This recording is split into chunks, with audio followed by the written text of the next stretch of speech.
Hello.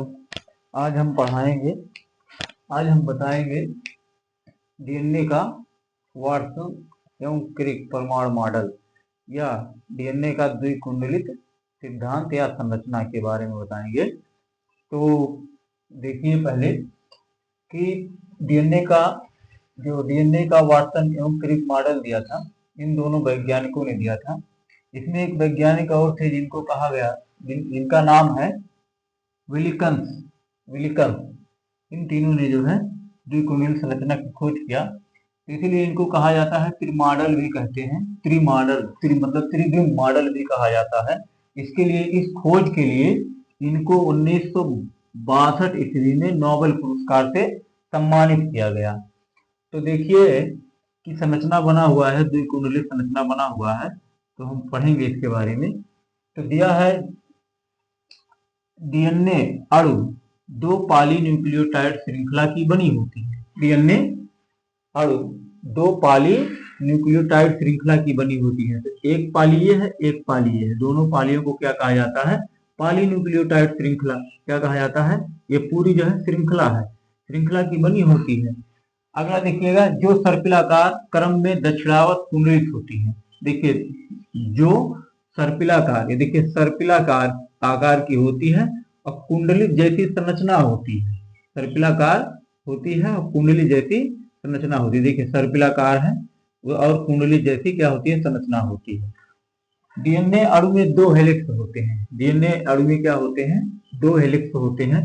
देखिए एक helix ये है और एक हेलिक्स ये है, दोनों क्या है? हेलिक्स है। और दोनों श्रृंखलाएं प्रति समांतर होते हैं। दोनों श्रृंखलाएं क्या है? एक दूसरे की क्या है? समांतर है। एक दूसरे की क्या है? समांतर है। एक न्यूक्लियोटाइड श्रृंखला में शर्करा के कार्बन दिशा में 5-3 दिशा में तथा दूसरी दिशा में 3-5 दिशा में होते हैं। तो देखिएगा एक दिशा में, ऊपरी वाला दिशा में देखिए 5 और 3, 5 और 3, ठीक है। कार्बन के 5 और 3 ऊपरी दिशा में, और निचले वाले दिशा में 3 और 5।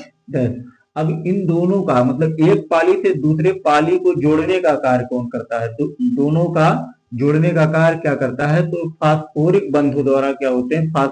फास्फोडाइएस्टर बंधों के द्वारा जुड़े होते हैं। फास्फो ये और ये दोनों किससे जुड़े होते हैं? फास्फोडाइएस्टर के द्वारा जुड़े होते हैं। तो मतलब क्या है कि ऊपरी दिशा 5 होता है कार्बन के, शर्करा के 5 और 3, और निचला वाला उसका उल्टा होता है 3 और 5 होता है। अब देखिए दोनों श्रृंखलाओं के बीच 20 एंगस्ट्रॉम की दूरी होती है। दोनों श्रृंखलाओं के बीच, देखिए दोनों श्रृंखलाओं के बीच में क्या होता है? ये श्रृंखला ये है, एक श्रृंखला ये, इनके बीच की जो दूरी होती है, जो लंबाई होती है, दूरी होती है, चौड़ाई जिसे कहा जाता है, वो 20 एंगस्ट्रॉम की चौड़ाई होती है, यानी कि 20 व्यास की होती है। दो न्यूक्लियोटाइड युगलों के बीच की दूरी 3.4 एंगस्ट्रॉम होती है। दो न्यूक्लियोटाइड युगलों के बीच की दूरी, देखिए दो न्यूक्लियोटाइड युगलों के बीच की दूरी, देखिए एक ए युगल और एक ए युगल, दोनों के बीच की दूरी कितनी होती है? तो 3.4 एंगस्ट्रॉम होती है। दो न्यूक्लियोटाइड युगलों के बीच की दूरी 3.4 एंगस्ट्रॉम होती है, जो यहाँ लिखा हुआ है। देखिए एक युगल है, एक युगल है, तो दोनों मिलकर के देखिए कितना एंगस्ट्रॉम की दूरी होता है। उसके बाद एक घुमावदार चक्र से दूसरे घुमावदार चक्र के बीच की दूरी, मतलब एक घुमावदार, देखिए यहाँ एक घुमावदार है और दूसरा घुमावदार यहाँ है, इसके बीच की जो दूरी होती है, लंबाई होती है, तो कितना होता है? 34 एंगस्ट्रॉम होता है। क्या होता है? 34 एंगस्ट्रॉम होता है।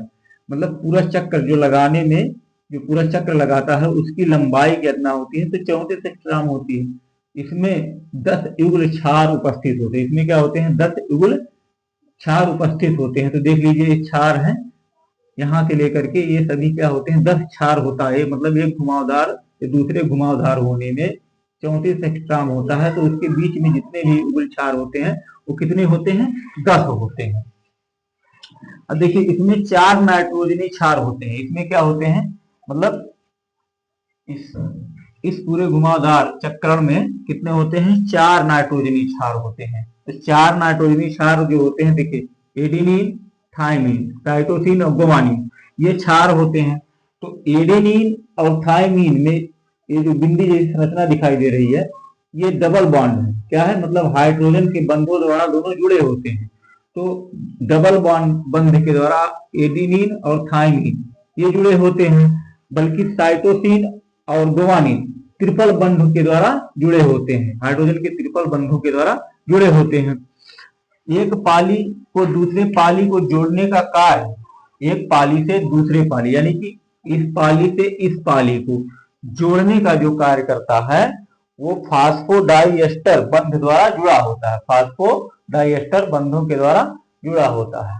तो यही आपका जो है वाटसन एवं क्रिक परमाणु मॉडल है, वाटसन एवं क्रिक परमाणु मॉडल है। अगर वीडियो समझ में आया है तो लाइक और शेयर जरूर करिए।